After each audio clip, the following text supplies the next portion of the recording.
Hi everybody, and welcome back to the second part of this figure painting series. Today I was looking at this painting and wondering what to do next now that I completed the grisaille stage. And I have several options.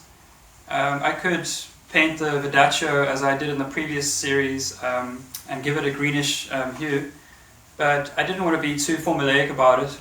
I could paint the body tone, or I could work on the highlights and bring up the value, which is more conducive for glazing, or I could work on the shadows and accentuate the form. But as the Germans say, there are many ways to peel a cat.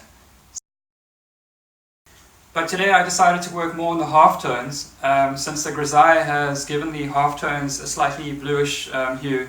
So yeah, I'll be experimenting with color temperatures today, paying special attention to halftones, so please stay tuned for that. Thanks for watching.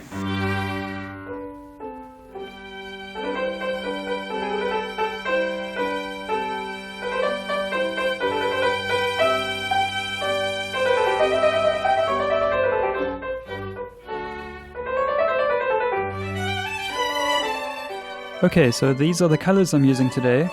Yellow ochre, cadmium red light, raw umber, ultramarine blue, Payne's grey, and titanium white.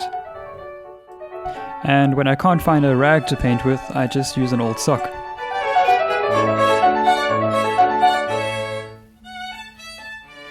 You can see I made quite a cool beigey mix to start with.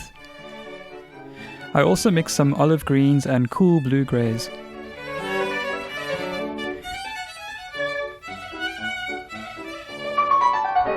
Okay, so what are halftones? Halftones, as the name suggests, are halfway between the lights and the darks in terms of values, but I also want to focus on the color temperature because I'm painting the skin, so halftones are vital for making the skin look realistic. Halftones are found between the shadow and the light area, and it's where the light transitions into the shadow, so halftones are important for depicting the direction of the form. They show the plane changes on the form, and thus making it look more realistic. So halftones are very important for painting the figure because they show the roundness of the form, and we are used to thinking of people as having different skin colors, but of course it's important to paint more than just the local skin color in order to make it look realistic.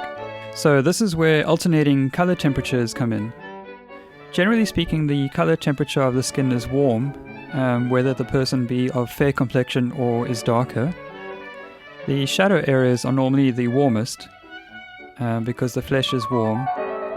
The highlights are generally quite cool, because one normally mixes white with the highlights, and white cools the color down. And normally speaking, under sunlight, the light areas are warm. So to transition between the warm light areas and the warm shadow areas, one generally applies a cool halftone. So to recap, basically the highlights are cool, the light is warm, the halftone is cool, and the shadows are warm. So we have an alternating color temperature scale. And of course, delicacy in the halftones is the key.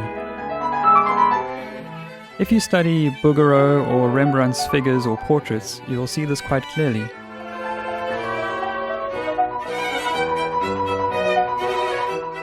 I just wanted to slow down and show what my palette looks like. You can see how intentionally greyed my colors are, and I'm also keeping my values quite subdued.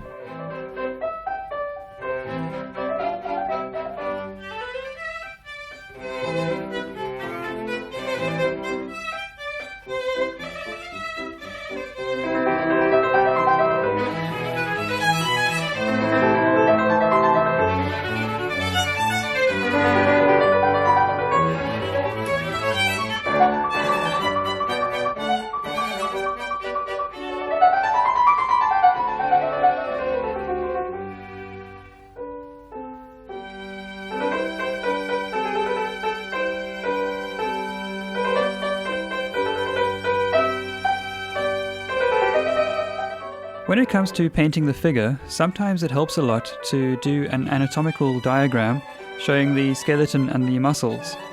This helps a lot to visualize the muscles and the form, especially when you're tempted to rely too heavily on a photograph or a bad reference, or if you don't have a model in front of you.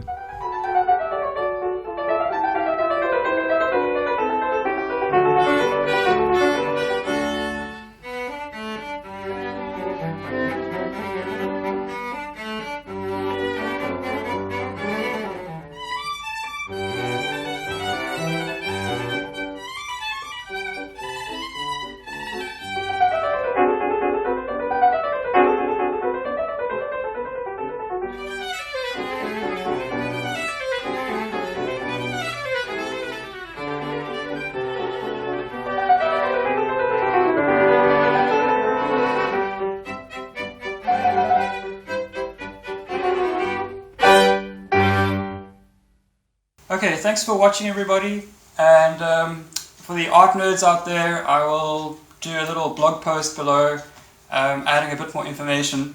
For the rest of you, I'm going to try and keep this video a bit shorter. As you can see, I kept the values a bit more subdued, and yeah, so stay tuned for this. I'm going to work on this a bit further. I worked on this one a little bit more, I don't know if you can see, but I added a bit more violet, orange, green tones and glazes to it. I'm working on it quite slowly, so let's just see how it comes out. Okay, so please send me some comments. Don't ask me any difficult questions.